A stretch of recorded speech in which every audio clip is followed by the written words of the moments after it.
Good morning, everybody. It is 7 o'clock. You are very welcome to join us on The Breakfast Show live from my hometown of Wigan. I've returned to my roots for a week of special coverage looking at the cost of living crisis and the impact on the people who are living here. Over the course of the week, we'll travel around the town hearing people's stories from my first school to Wigan Mosque to the infamous Uncle Joe's Meatballs factory and the Wigan Warriors Rugby Club, to name just a few. Today we're here in Beach Hill, where I grew up, to spend the morning with the Sheikha family, whose finances are so stretched they're lighting candles when their pay-as-you-go meter runs out. We'll hear from some of their neighbours and friends as well about how their cost of living crisis has affected them. We'll also ask the government what they're doing to help. The Home Office Minister Rachel Maclean will join us, and we'll talk to the former boss of Sainsbury's, who's warning that the golden era of cheap food is ending. Big day too in Northern Ireland as the Prime Minister heads there with the government preparing to publish legislation to override the protocol. We're joined by Ireland's Minister of European Affairs later in the programme. It's Monday, the 16th of May. Cost of living crisis. We're here in Wigan to find out how people are affected. As one report suggests, the Prime Minister thinks issues like the Northern Ireland Protocol are restricting his ability to deal with the cost of living. And we're just down the road from Kay at a community hub where they're taking the cost of living crisis into their own hands. Out of pocket, we'll be talking about that in more detail as well as we move into the home of Shiki. When you know you've done 63, 64, 65 hours, but then a shift comes up of, like, say, a 6-hour shift, and you think, physically, can I? And I think, but it's that extra little bit of money. I'm feeling like Angelina Jolie being the ambassador for the UN. I am going to sort these two out. We'll meet the Wiganer turned Real Housewife of Cheshire, Tanya Bardsley, to discuss life as a northern businesswoman. Never gonna give you up, never gonna let you down, never gonna run around and desert you. And the songs and celebrities who'll never give up on Wigan. We'll take you through my hometown's historic music scene. Also on the programme for you this morning, live from Mickey's Kitchen. Boris Johnson heads to Belfast for crisis talks on the Stormont deadlock as the government prepares to publish legislation to override the Brexit protocol. I'm in Kharkiv, where Ukrainians say they have won the battle for this city, and Sweden and Finland move closer to joining NATO. Fueled by a diet of hate, new details on the deadly supermarket shooting in Buffalo City with the suspect on suicide watch. A standing ovation for the Queen as she attends the first major event celebrating her Platinum Jubilee.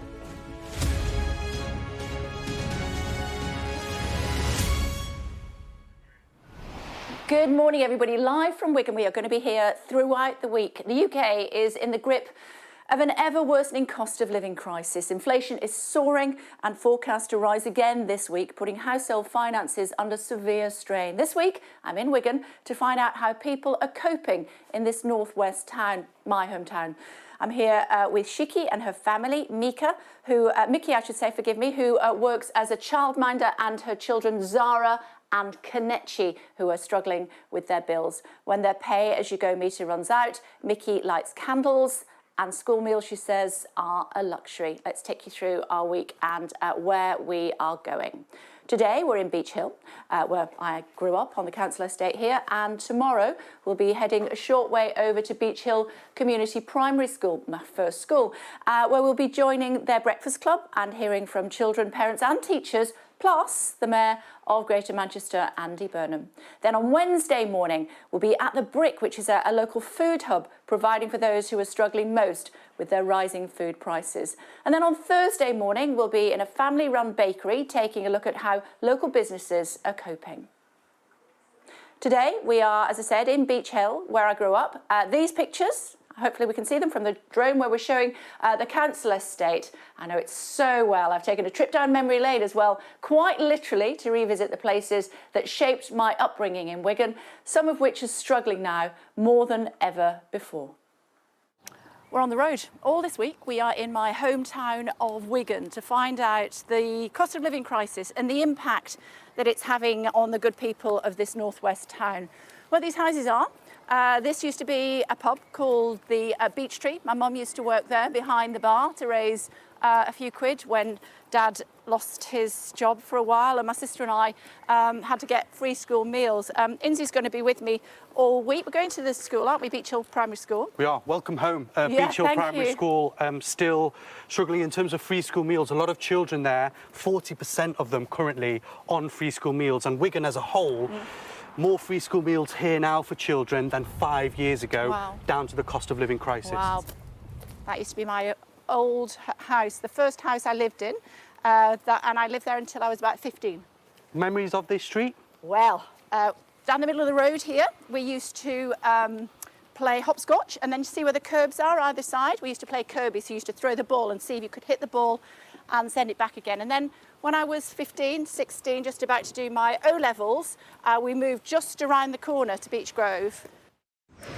This is the Asda I used to work at when I was 16, studying for my A-levels. I was working on the meat counter here 3 days a week, 3 evenings a week, also running at Wigan Harriers. This is where Wigan Warriors play Wigan Athletic, who beat Manchester City to win the FA Cup final in 2013 at Wembley. They also play here, but one wonders, given the cost of living crisis and the impact that it's having on the people of Wigan, how much longer will they be able to afford a ticket to go here? Cool, this is a walk down memory lane. Inzi, this school actually has been rebuilt since I was here. Taught me strong values and me 12 times tables. 612s? 72. Well done, quick. Quite a few celebrities from Wigan as well, you know. Yeah, Rick Astley. Yeah. He would never give Wigan up. Give up Never. Wigan, nope. Richard Ashcroft as well from The Verve. Yep, he used to live around the corner from where I lived at another house in Wigan. And Kajagoogoo, is that right? Yeah, Chris Hamill, the Mall, was an anagram of Hamill. Is he too shy? We're here all week. Try the veal. Well, as I said, I'm thrilled and honoured to be in Vicky's Kitchen. Hi. Thank you so much for hosting us. We really appreciate it. We're obviously talking about cost of living. You're our first guest. We're thrilled to have you. Talk to us about the cost of living crisis and sort of impact that it has on you. It's been quite challenging at the moment, I think, with everything going up, and then obviously your salary stays the same. The bills have gone up, petrol's gone up, food's gone up. So we're at a point now where we're just using the local community grocers. We're going shopping first on the clearance aisles as opposed to what we'd normally go for quality. Sure. So at the moment it's more cost more than quality. Yeah. So yeah, I think it's I'm right quite saying challenging. that your bills have gone up to like £50 a week, £200 a month, Yes, something like that. they've literally increased by £80 a month, and that's a lot. I mean, with two children and as well with a lot of other works that we're doing in the community, that's impacting as well. Now, I know you've probably seen the Prime Minister do quite a few news conferences during the pandemic and the like, and he's been asking local people, first of all, before he speaks to the journalists, about what they think. So we thought we would do that as well this morning, if that's okay. I wondered if you could indulge us with a question to the Minister. Is that okay? Oh, yes, well, joining please. us is Rachel Maclean. She's Minister for Safeguarding, and she is basically a Home Office Minister. And if you look just down that lens, you can ask her a question. Right, so my question to you, Minister, is my energy bills have risen by £80 a month, and where it used to be £120 is now £200, if not more, if you include the petrol and things. So I'm just wanting to ask, what are you going to be doing to help people like me, families like me? Minister? Yeah, hello, it's lovely to speak to you. And we understand and we know the impact that rising energy bills and costs of food are having on families like yours all over the country. So we very much do need to make sure that the support is going to those families, the support packages that we've already put in place. And we've already taken action to help people with energy bills, and there's more help coming. And I think the other point that I think is really important that families can take account of is that we have put money into those local communities who often know better than we do in central government where the need is. So local authorities, local areas have got a household support fund that is available for families who've got individual circumstances. They might be struggling, and I would definitely recommend any family who is feeling the pinch at this time to approach their local authority and see what help is on offer.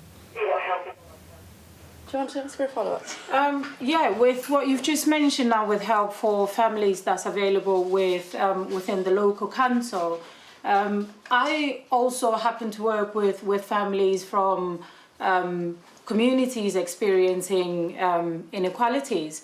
And my question is, if those services are available, we are finding as an organisation that the people we work alongside are not able to access those the support that's available because of the certain boundaries, if there's a requirement of a certain paperwork, or if there's forms that needs to be online and they don't have access to that. It's become a lot more complicated, and therefore people are not accessing that. So my question is, what are you putting in place for those people that it's so easy to access as opposed to being so complicated? Good question. Minister? I think it's a really good point, and we do recognise that not everybody has access to the internet, and of course we want to get those funds targeted to where they really need to go as quickly as possible without excessive paperwork. I mean, there has to be some basic paperwork. Of course, you're talking about public money, and obviously the government would be criticised if we didn't take those proportionate steps. I mean, I would recommend in your individual case, speak to your local MP. I have this dialogue with my local organisations often, and we are often able to signpost and unblock specific issues that you're having. Okay. Thanks very much indeed. Thanks a lot. Minister, I wonder if I could follow up on that. Actually, Lisa Nandy's the local MP, and we will be chatting to her here in Wigan during the course of the week. Some of your colleagues think we should have a government minister for the cost of living. Given that inflation is likely to hit something like 10%, at least 10% we're told by some this year, do you think that that is a good idea? So I've not heard that specific request, but what I would say, of course, that's the Chancellor's job, and it's the job of the whole Cabinet and the whole government. And every minister is looking at particular costs that are impacting on the areas that they are controlling, and looking to see where savings can be made and where reductions can be made, because the cost of living is about energy bills, but it's also about all those other things that you've mentioned. So I think what we need to focus on now is over the long term. We have got these short-term pressures on us that we're all aware of and that your families in Wigan are seeing. But over the long term, we need to have a plan to grow the economy and make sure that people are able to protect themselves better, whether that is by taking on more hours or moving to a better paid job. And these are long-term actions, but that's what we're focused on as a government. You say taking on more hours. I mean, some people that I've been chatting to, Minister, over the last... I've moved outside, actually, because obviously they need to get ready and get the kids ready for school. You know, some people are working 3 jobs. They're working every hour that God sends them. So, and they're still going to food banks to get food because they can't afford to feed their kids. You know, so it's not as straightforward as that, is it? No, and of course it's not, and I'm not suggesting that for one moment, but we have often heard in the past when people are facing problems with their budgets that one of the obstacles, and it may not be for everybody, one of the obstacles is about being able to take on more hours or even move to a better paid job. And of course, it's an individual situation depending on that particular family's situation. But that's why the job centres exist. That's why the work coaches exist. That's why we put the support into those job centres to work with individuals on their own individual situation. So it may be right for some people, they may be able to access additional hours, but of course it's not going to work for people who are already working in 3 jobs. And that's why we need to have the other measures in place, such as the all the help that we're putting into the schools, the help with the local authorities, help and support that I've already mentioned. And these are where we're going to target the help where it's most needed.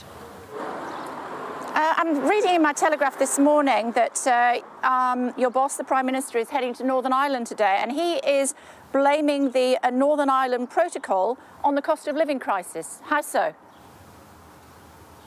So if you read what the Prime Minister set out in that article, which I think is a very balanced piece, he's making it clear that he needs to go to Northern Ireland because we need to have a functioning executive. And that is how, with that strong local leadership, the parties can come together and tackle the cost of living crisis. But of course, the situation is urgent. That's why the Prime Minister is going to Northern Ireland, to get round the table with all those parties to find a way through this. But explain to me how the Northern Ireland Protocol is damaging the cost of living. Because what's the situation with the Northern Ireland Protocol is putting additional costs and paperwork on businesses. It's affecting the supply of various products. And of course, that has a knock-on impact on the cost of living. And all of the parties in the recent elections have called for changes to be made for the protocol. Everyone acknowledges that it's not working. So that's why it is really important that we see, hopefully, we see some movement from the EU. But the Prime Minister has been clear that nothing is off the table. The situation needs to be resolved for the benefit of the peace and security of the people of Northern Ireland. I thought it was an oven-ready deal. Theresa May, we didn't like her deal, so we got a new Prime Minister. Boris Johnson told us it was an oven-ready deal, and it's an international treaty. I think you're talking about two different things there. We have a trade and cooperation agreement with our European partners. That was agreed after the Northern Ireland Protocol was signed, and inherently built into the protocol is a consent mechanism and requirements for all parties to work in good faith to protect those overriding important principles of the Belfast Good Friday Agreement. Now, clearly, there are issues with how the protocol is working. Don't forget, it was also signed before COVID. It was signed before war in Ukraine. It is incumbent on all parties to come together now and work in good faith to resolve these practical issues. And I think, you know, if you look at the dialogue we've had with the EU, we've been working really hard to put forward sensible and proportionate proposals to our EU partners. And we do need to see movement from them on a number of areas. I'll just point to one particular issue, which is we've made proposals and we've set up an IT system to ease trade flows, and unfortunately the EU haven't even implemented that. They've not even started to use it. So we've taken a lot of steps on our side, and we really do want to see that movement now from our European friends. Just to clarify, the Prime Minister is blaming the situation in Ukraine for the border down the Irish Sea. No, that's not what I said at all. I pointed to a range of factors that have taken place since the protocol was signed and since the trade and cooperation agreement was negotiated, all of which have a bearing, and all parties that are part of this have a responsibility to the peace and security of Northern Ireland. But I suppose the European government would say, we looked at this, we realised it was a bit complicated as far as the paperwork is concerned, and they say that they've scrapped something like 80% of the paperwork that was previously necessary as part of the Northern Ireland Protocol. So who's right? Is the British government right, or is the European Union right? And if we do decide that we're going to scrap parts of the Northern Ireland Protocol, are you content that it would be within the law and you would vote for it? So I think on your first point, of course, there are always going to be measures that have to be negotiated. And I think that's the point of a negotiation with our European partners. This has been going on at pace with officials, with our interlocutors on the European side. And as far as the subsequent actions that are going to be taken, a lot of it is speculation. But of course, the UK is a country that always lives up to its international legal obligations, and we will continue to do that. OK, just before I let you go, Minister, I know that you're very busy this morning. We appreciate you taking the time, and I know that Mickey appreciates you answering her questions. I can see that there's some suggestions that civil servant numbers should be cut in and around Whitehall, some 200 miles south of where we are now, perhaps something like 20% in the Home Office. Will the Home Office still work effectively with a 20% cut in staff? I think it's always right to look at where taxpayers' money is being spent, including on the civil service. And I know from my time in government that we have added more people, rightly so, to help us get through not only the COVID pandemic, but also those Brexit negotiations. And it's always right to keep those numbers under review. What we're seeing in a number of government departments is actually moving them out of London. So they are closer to the communities, such as Wigan. And I think that's a really positive step. OK, it's good to talk to you, Minister. Thanks very much indeed for joining us. Thanks a lot. Inside the kitchen again now. It'll be breakfast time in just a second or two. It's nippy outside, let me tell you, up here in Wigan. Wigan actually has been earmarked as one of the towns eligible for the government's £4.8 billion levelling up fund. So how does it compare to the rest of the UK? I can hear you asking this morning. We did some digging to get a statistical snapshot of the town. Here's what we found. The average annual salary in Wigan is £25,541, just below the UK average, but above the average salary for the North West. The average house price in Wigan is £157,500 compared to £285,000 in England, while house costs an average of around 5 times the annual salary in Wigan compared to around 9 times the annual salary across the country. Band D, I'll say that again, council tax in Wigan is £1,678, over £200 cheaper than the average for England. In Wigan, the unemployment rate is 4.4% compared to the average of 4.3%. The average life expectancy for both men and women in Wigan is lower than the average in England. 30.6% of the working age population are educated to NVQ level 4 or higher. That compares to 43% of the UK working age population, while 9.3% have no formal qualifications compared to 6.6% of the UK working age population. 29.3% of children are classified as being in poverty, just below the average for England. Well, let's talk now to Ryan Connor and Joe Mitchinson, two 28-year-old Wiganers working on a local video production business called Foxy Media House. Hello to you both. Hi. Oh, where are they? Are they here with me? Oh, OK. I'm not sure where they are, but we'll find out. In the meantime, let's talk to our lovely host. Hi. How are the kids doing? Oh, they're very well. Should we wander around? If we could just move this way and have a chat with the kids. Introduce me to them. Sorry, these are my beautiful kids. You sit down, I'll stand up. Oh, thank you. That's very kind of you. Not at all. Go on, so, this is my daughter Zara and this is my son Kennedy. Yeah. OK, now, tell me how old you are. I'm 13. I'm 13. And you're 11. Which school do you go to? John Fisher. John Fisher. Oh, John Fisher was a posh school when I was in Wigan. Tell me what school's like. It's good. Yeah? I was told you were very talkative. Maybe not so much, Mum. What about you, young man? It's fun. It's fun. Yeah? Which is your favourite subject? Science. Science. Are you particularly good at science? Yeah. Let me move that out of the way. Yeah? Which particular science are you good at? Just practicals and things we do. Yeah. Tell me, Mum, what's it like trying to bring up 2 kids with the challenges that you're facing? I think, especially with everything just going up, like I said before, it's really difficult. You've got school meals, which obviously they've reduced the quality of what they have, as again you can guess it's because of the prices. So it's again going for price as opposed to quality. The What's difficult your favourite thing.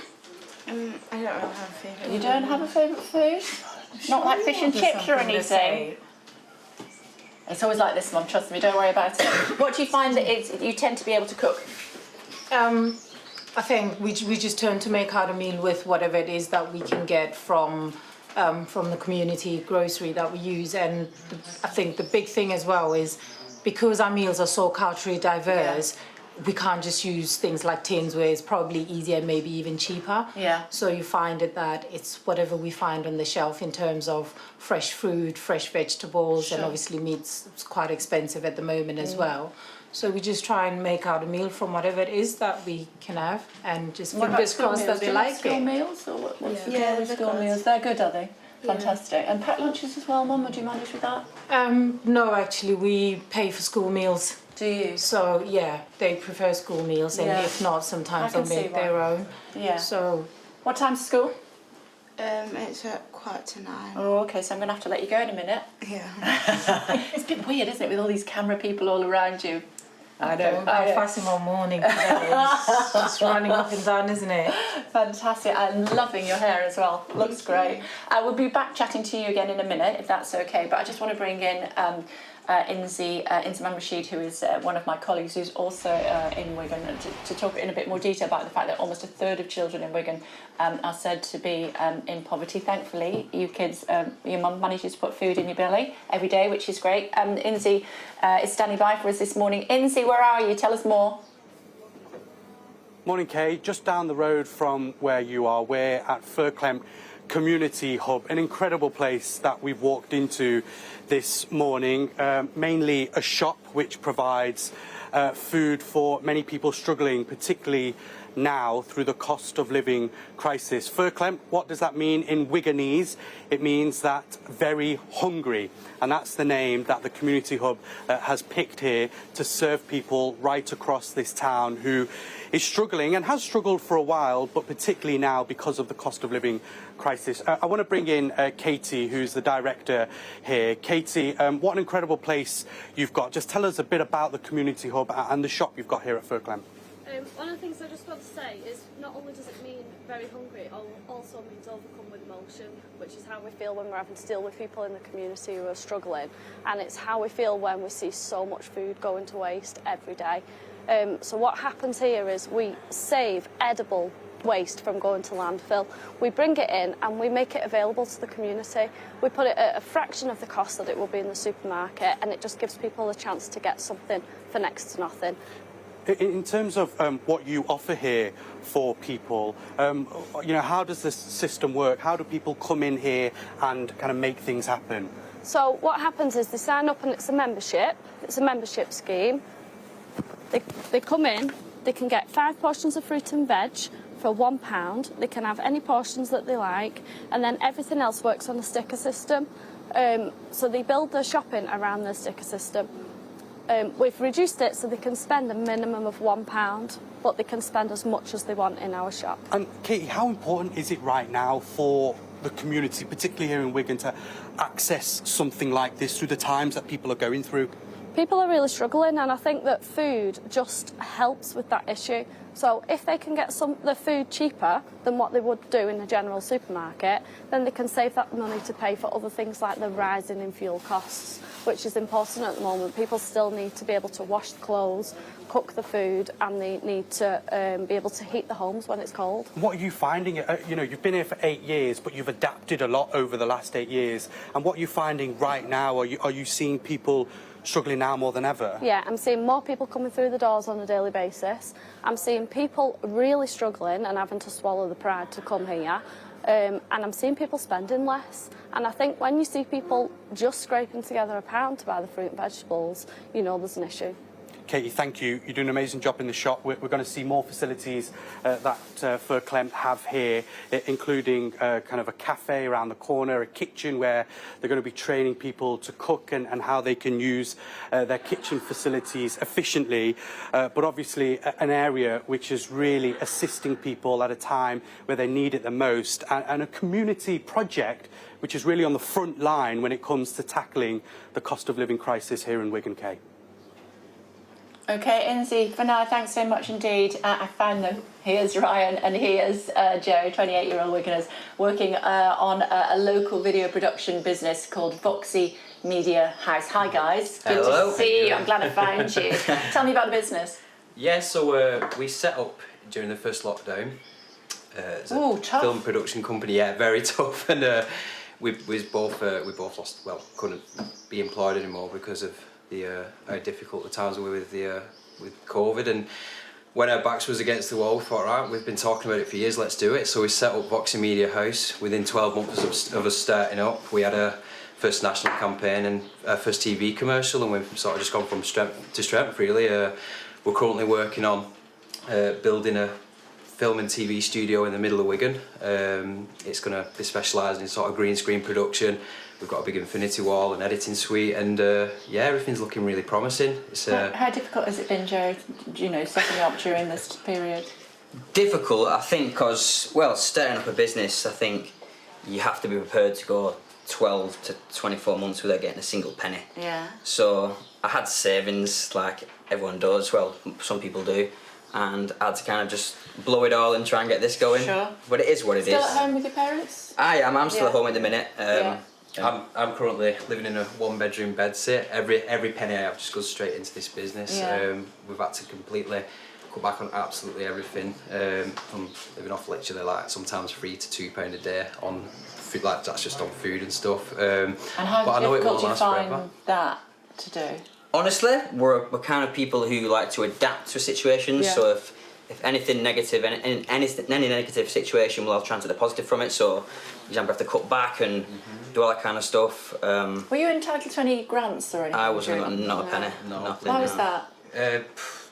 We just didn't really sort of. But I mean, I had a bar job at the time because what I was doing before lockdown, I was working as bar work on the weekend. Right. And I had a bit of furlough. Yeah. Which was not obviously a great deal and stuff. Yeah. And then every hour, every minute we were just putting into box. I mean, we're pretty good at adapting, me and Joe. So when lockdown came and we went to sort of doing like live conferences and stuff, and like sort of shooting like home workouts, and was making obviously a bit of money from that, and then it gave us a lot of time to actually create a solid business plan and create like a website, do all our branding and stuff, and then we sort of came at it's been nowhere near as easy as what I'm explaining. It's been incredibly challenging, and we've had a lot And have of you hurdles. coped? I mean, have you noticed the cost of living? So we had to move. So at first we had an office in Leyland, which is like nice, yeah. it's like 45 mile trip every single day. Yeah, so cool. fuel was like a few £100. So that was the first thing we had to knock on the head. We kind of been like, right, we have to relocate. We can't afford this fuel. Sure. Let's try and get somewhere local. So now we're situated at Wigan Hall. Yes. I mean, our old studio was literally no bigger than this sort of half the size of this kitchen. It had no windows. It was at the back of a warehouse, and then we sort of got a more local space, which was smaller. And then when lockdown finished and everything was open again, everyone wanted content and commercials doing and stuff. So we was only in the new unit no longer than 12 months, and now we're in Wigan Hall, which is quite a historic building in the centre of town. What's the dream? We want to make commercials for massive brands. Yeah, right now we're currently working with brands like Under Armour, Nike, we do Anthony Joshua. Sounds pretty big brands to me. Yeah, you just threw in the AJ thing at the end, didn't you? I was hoping you were going to bring it up earlier on. Go on, tell me. Yeah, so do you want to speak to me? Yeah, of course, yeah. So I've been doing stuff with AJ for like 6-7 years now. Before it was huge. I was creating content as like a videographer. Yeah. And I managed to message him on Instagram, and somehow he found out my number and he rang me. Amazing. And he was like, just seen the 07 number come through my phone. I was like, hello? He was like, yeah, it's AJ. I was like, nah. You're having me. I was out in Spain working as a videographer for a golf company at the time. It was we started off creating like social posts, like Instagram posts, like really low budget content, and we started off actually creating like content in the clubs and pubs in Wigan and that, and it's we just sort of been consistent with it. Been like I say, when our backs are against the wall and times are hard and times are tough, that's when we work at our best. You know what I mean? We don't give up. We're resilient, and I think I'm really looking forward to this new studio, which is being built right now. It's in the centre of Wigan. Amazing. And it's going to give the younger generation a chance to be inspired. We want to be working with like colleges, schools, students. You can talk the back legs off a donkey, can't you? It can't get away. I can't shut up. Yeah. I said to Joe, I said if I start going on, just nudge my leg. Did you? No. Nudge him. It's good to talk to both of you guys. We're going to have to leave it there. Thank you very much indeed for joining us on the programme this morning. Thank you. We're live in Wigan actually throughout the week, talking about the cost of living crisis, talking about businesses like that are trying to recover after the 2 years of the pandemic. They didn't get any money at all during that period of time. What is it looking like between now and the end of the year? We're told that interest rates could go up by something like 10%. Inflation, I should say, could go up by something like 10%. Where is that going to leave us? leave us all. We're going to be talking about that, as I said, throughout the course of the week. Right now, though, we want to find out about other headlines, don't we? And I can tell you that Boris Johnson is travelling to Belfast today, threatening to rip up parts of the Northern Ireland Protocol and risk a trade war with the EU.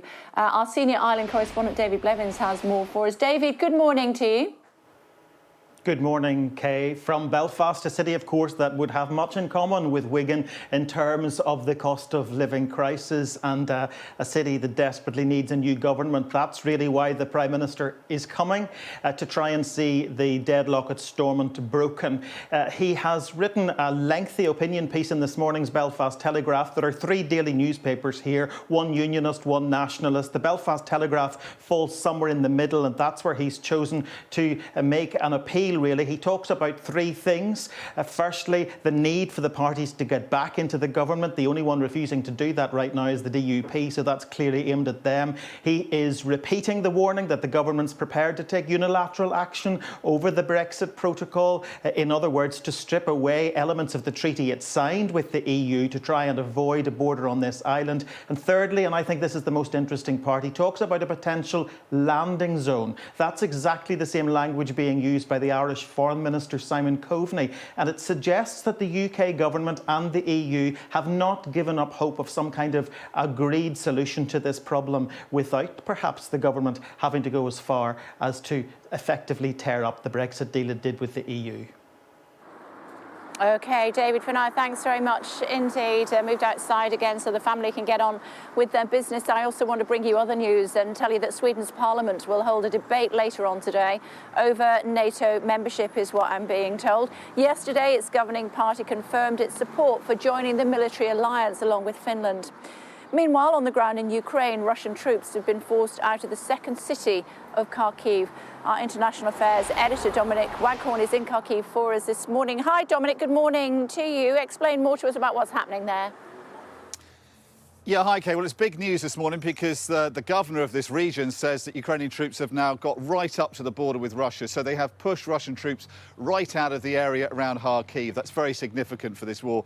For 79 days, the Russians have been trying to get into Kharkiv, Ukraine's second biggest city, and the Ukrainians have been holding them off in really intense fighting. When they couldn't get in, they decided to try and destroy the northern suburbs instead, using indiscriminate shelling. We drove through districts yesterday where the buildings are pockmarked. They have big holes in them and they are scorched by repeated artillery attacks by the Russians, which are surely evidence of war crimes. And the people there had to flee, but instead of getting out of the area, they went underground, and they've been living in underground stations. We saw them camped out, as they have been for more than 2.5 months, on the platforms and in the trains, just like Londoners did during World War II, during the Blitz. This victory now, the victory of the Battle of Kharkiv for the Ukrainians, is significant for them, of course, because it means they can get out, even though they say they are pretty reluctant at the moment. There's still a bit of artillery being exchanged by both sides. But it's really significant for the Ukrainians militarily, because it means that they can consolidate here and then push further eastwards. The Russians have been plagued by logistical problems throughout this war, and if the Ukrainians can get between their forces fighting in the Donbass and their border, then they will sever their supply lines running north to south. And that means that the Russian forces that are already floundering in Donbass, trying to take Donetsk and Luhansk entirely, means that they will face an even bigger battle supplying their forces with weapons, ammunition and with food and other supplies. So it's very significant on the ground militarily, and further setbacks, as you say, Kay, geopolitically for Vladimir Putin, with Sweden and Finland giving up their neutrality and saying they are going to join NATO within days. OK. Dominic, for now, thank you. Well, also making news for you on the programme, the breakfast programme for you this morning, live from Wigan. Let me tell you about the US President Joe Biden. He's condemned the racially motivated fatal shootings of 10 people in the city of Buffalo as an abhorrent act. The teen accused is on suicide watch. 11 of the 13 people who were shot were black. The 18-year-old suspect, who is white, has pleaded not guilty. President Biden will travel to Buffalo tomorrow. We must all work together to address the hate that remains a stain on the soul of America. The hearts are heavy once again, but a resolve must never, ever waver.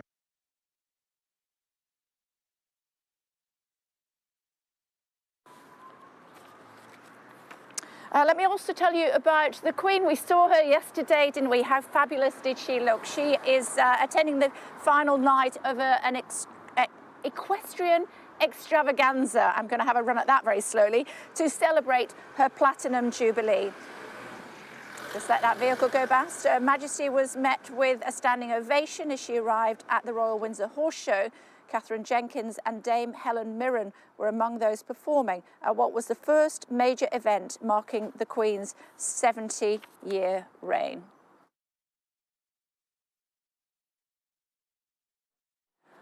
OK, let me talk to you in a little bit more detail now about Ofgem, some breaking news that has been happening. And joining us is Jonathan Burley. He's the CEO of Ofgem. Hello to you, Mr. Burley. So you're changing the rules. Explain that to us. Well, look, let me start by saying I know how many families are struggling with the huge change in energy prices that we've seen. Now, Ofgem is working very hard to make sure that no one pays any more than they need to for their energy costs. What we're announcing today is the price cap. That regulation that makes sure you don't pay more than you need to for your energy is updated more frequently. So we're going to change the price cap every 3 months from October instead of every 6 months as we used to. And the reason we're doing that is to make sure that people pay a fair price for their energy, but also that companies can manage in what is an incredibly volatile market. So yes, it will go up as prices go up, but it will come down equally quickly as prices come back down. But you acknowledge, Mr. Burley, do you, that if this had been in place previously, then our bills would have gone up before this April rise that we've seen now? Well, remember that the total cost you pay over the year would be absolutely the same because that reflects only the cost of the energy that we buy. But as I say, yes, the price would go up more quickly as prices go up, but equally importantly, as those prices come down, then the price cap comes back down again. Now, I remember back in the 2010s when people saw their prices go up and were waiting and wondering why prices didn't come down equally quickly. The good thing about the price cap is we will make sure it only reflects cost and therefore it only reflects what you need to pay for your energy. But it is a bit swings and roundabouts, isn't it? Because as we've made the point there, which you've conceded, that the price that we've seen, this big jump that we've seen in April, we would have seen that earlier than that if we had had these checks every 3 months. Well, you would have seen that earlier, but that would have been moderated, so it wouldn't necessarily have been as large a jump as we saw in April. But the main point is, under any circumstances, the price cap will always be there to make sure no one pays any more than they need to for their energy. The important thing here is to make sure we have a market that adapts to what is a very, very different global situation, particularly with the Russian invasion of Ukraine. So our job is to make sure the market is resilient, the market can manage, but most importantly, customers pay no more than they need to for their energy. So this announcement is really part of a much bigger programme to make sure we can manage through what is an incredibly tough time for customers and a turbulent time for the industry. Now, our job, as I say, is to make sure we look after customers' interests and make sure people pay no more than they need to. Yeah. Do you acknowledge that it's going to get tougher before it gets better?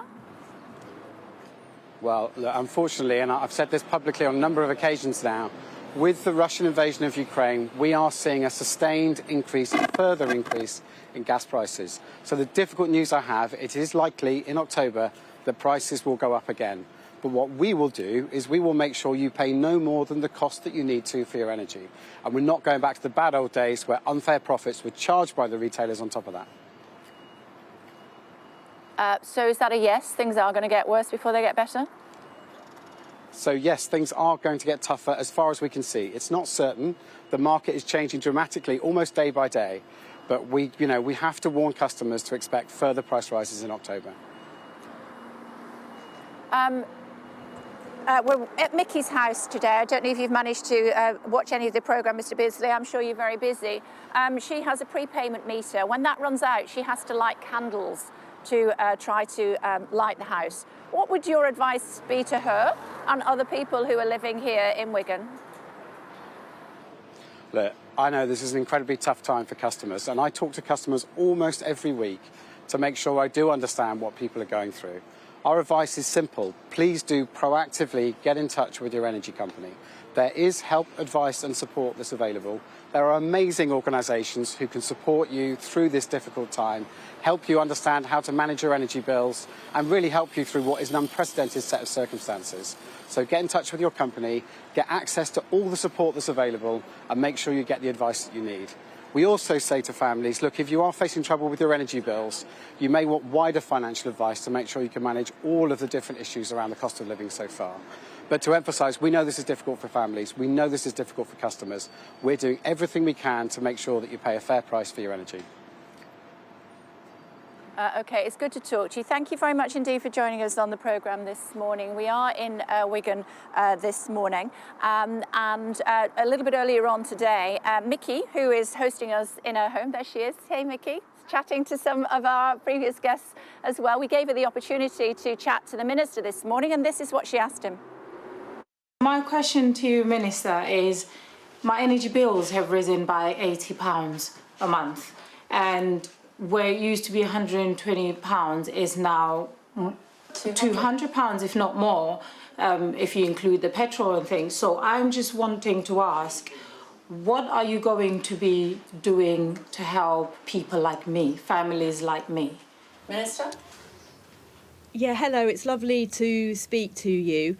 And we understand and we know the impact that rising energy bills and costs of food are having on families like yours all over the country. So we very much do need to make sure that the support is going to those families, the support packages that we've already put in place. And we've already taken action to help people with energy bills and there's more help coming. Couldn't come up to Wigan without my trusty wing woman, could I? Good morning, good morning. What did you make of things this morning?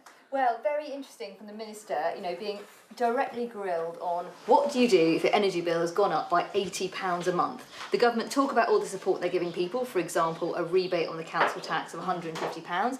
Mickey and her family should be getting that. That's only 2 months. Yeah. What do they do for the rest of the year? As we just heard from the boss of Ofgem, it's not going to be good news on energy bills for the rest of the year. However often they give us those energy bills, there's not going to be good news when you read them. So she talked about, for example, the government's household support fund. We see ministers talk about this rather a lot, but as Mickey put to her, people have a lot of difficulties applying for it. And in fact, there was a story at the weekend saying that some local authorities ran out of money on that one several months ago. So for a lot of people, the support they have been offered is really insufficient to meet their needs. And she talked about the government is going to help you more. Tantalising. What is that going to be? We expect that's not going to happen for another couple of months at least, but they keep saying there's more support on the way. I think the groundswell of MPs now knowing that has got to come. OK, just before I let you go, I don't understand how the Prime Minister's blaming Northern Ireland on the protocol on the cost of living. What's that about? So Boris Johnson is in Belfast today. He's seen all the parties. He's written a quite wide-ranging article actually about the situation in Northern Ireland as he sees it, but introducing a new dimension to why the Brexit protocol he signed back in 2019 and thought was great at the time, oven ready, fantastic, is not working out. And he said that it was designed in a time before the COVID pandemic and before the Russian invasion of Ukraine, which has caused this cost of living crisis. And now, of course, it is not acceptable, he says, to have difficulties getting medicines between GB and Northern Ireland, or difficulties in cutting VAT on certain products. It's only a part of his article, but certainly I think some will be saying, look, any excuse, but he's saying it's really, really, his broader point is it's really, really urgent that the Unionists and Sinn Féin get back into the executive so they can tackle some of these issues. OK, we've been very lucky that Mickey's hosting us today. I know, we're the so kids, grateful. Thank the you, kids, Mickey. they were chatty.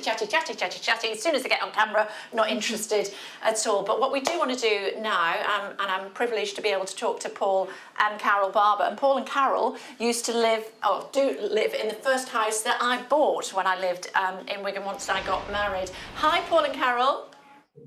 Hi. Morning. Welcome home. Hi, good morning. Thank you so much for taking the time to join us. We really appreciate it. Tell me about the house. What's it like now? Well, same as it was when you lived here. Tell me about the area where you live, because obviously I know, but a lot of people watching this morning don't know. Well, it's quite a rural area where we are. We're not actually in the centre of Wigan, we're outside. So, quite green, really, a lot where we are in this estate. Quite a quiet estate, really. Yeah, we're about 3 miles from Wigan town centre. Yeah, I mean, it's a lovely house. I can't remember, it's got 3 bedrooms, I think, as I remember. How difficult is it to sort of, keep things together? It's a little bit, it is quite an affluent area of Wigan, I have to say. It's Ackley Bridge, it's slightly outside, as you said. How are you finding the cost of living increase? Well, you go to the supermarket every week, and every time you go, things have gone up. I think Boris is out of touch with the average working class man, to be honest. Yeah. So what are you suggesting? What are you saying to the government this morning? Well, I think he should start taxing these big fuel companies that are making millions and millions out of the North Sea, and they don't pay any tax. Yeah. Am I right in saying, Paul, that you're a driver, so you're up and down the motorway quite a few times a week? I'm guessing you've seen big increases in fuel costs as well, have you? Oh, yeah. Every day. It's about an extra £100 a day to fuel the wagon. Wow, is it really? My goodness me. I'm just looking at the house. I'm trying to figure out where you sat and where you are in the house. I don't suppose you can just give me a quick pan round with the camera, could you? Well, we're actually in the dining room. Oh, nice. So we've we opened it all up, so it's all just one room. Not very good at doing this. Okay. It's good to see you guys. Thank you so much for taking the time to join us. I know you've got to rush off to go to work, so I'm going to leave you to it. Thank you very much. Thank you. All right, no problem. Thank you. Yeah, enjoy the house. Enjoy the house. Thank you. Cheers. There we go. Lovely. Thank you. Oh, I remember that. Oh, they've got rid of the louver doors that I used to have there. And joining us now in just a moment or two, we're going to be chatting to a fantastic young man who has social care to help him day to day. How is he coping with the cost of living? We'll find out after we've heard from Katerina. Yeah, get up. It might be like 5 o'clock. I'll have a snooze button. I'm thinking it's going to be a long day. Andy Nichols works almost every hour he can. He has 3 jobs, which combined bring him in £38,000, well above the UK average, but now not enough to cover his costs and save. When you know you've done 63, 64, 65 hours, but then a shift comes up of, like, say, a 6-hour shift, and you think, physically, can I? And I think, but it's that extra little bit of money. Andy, who is 42, has now moved back in with his parents. It's the only way he can save enough to afford his own home. When I do get in the place of my own, when I do get in that, I'm thinking, am I then going to have enough money to pay my gas, pay my electric, pay the water bill? And you just see, it's like everything's going up. Many people, many families in Wigan are now only just coping. Free food parcels are going out every day from this youth centre to a growing number of Wigan families where there's pressure on children to contribute financially. The question of uni is out the window. You raise that topic, I just need to go work. But really, some of them can go to uni and they can excel in those careers. In future, that will then help them get better jobs. But they need to work for the now. Gemma is 17. She lost her part-time job during the COVID pandemic and is trying desperately to help out with the family bills. At the minute, we are struggling a bit, like we're cutting back on quite a lot of stuff. Like what sort of thing? Like we used to do like a food shop every 2 weeks, like little ones, so now we have to budget it, so then we do like one big one at the end of the month. It's quite scary, to be honest, because you never know if you do have a job, if you're going to get let go. And obviously with the prices of everything rising, it's just really hard at the minute because you want to do the stuff you love, but obviously you need the essentials as well. Gemma says for now her own ambitions are on hold. Futures are hard to plan when the present feels so uncertain. Katerina Potozzi, Sky News in Wigan. Just want to give you a quick insight into the cost of living being particularly tough for those receiving disability benefits. And joining us now is Alex and also Hayden. Now, we're going to chat to you in much more detail in the next hour, but just, hi, good morning, how are you doing? Love that smile, love that smile. Tell me what you do. Yeah, so Happy Smiles training, we empower disabled people to create positive change by using their lived experience to deliver training to schools and community groups and businesses. Hayden and I set that up in 2019. Yeah, in 2019, just before the pandemic. Just before, 6 months. Goodness. Not the best time to leave your job and set up a social enterprise. So I want to talk to you in more detail about what you do, and I know that you're going to talk to us via your iPad, and we've got some questions that we've got for you a little bit later on. But what's it like living in Wigan and the sort of challenges that you're facing in just about 30 seconds or so? Yeah. Morning, everybody. That's for you, that Hayden. Yeah, exactly that. Everyone knows Hayden. Of course they do. Yeah, no, I'm really passionate Wiganer myself and Hayden, aren't we? We love living in Wigan, but yeah, lots of challenges that you're going to talk about, Hayden. Yeah. Particularly that disabled people are facing locally and nationally. Because of the rising costs. So, yeah, looking forward to speaking about it. Okay, well, looking forward to it. And you're going to chat to us in the next hour, aren't you? Yeah. So we'll see you again then, guys, if that's right. It's flipping freezing outside. Let's see if we can get you inside. Thanks. Yeah, that's true. That's true. We're going to have much, much more from local residents here in Wigan who are feeling the pinch because of the cost of living increase. We've been challenging the Minister this morning, of course, and we'll be finding out what she had to say to Mickey in the next hour here on Sky. Do stay tuned our way.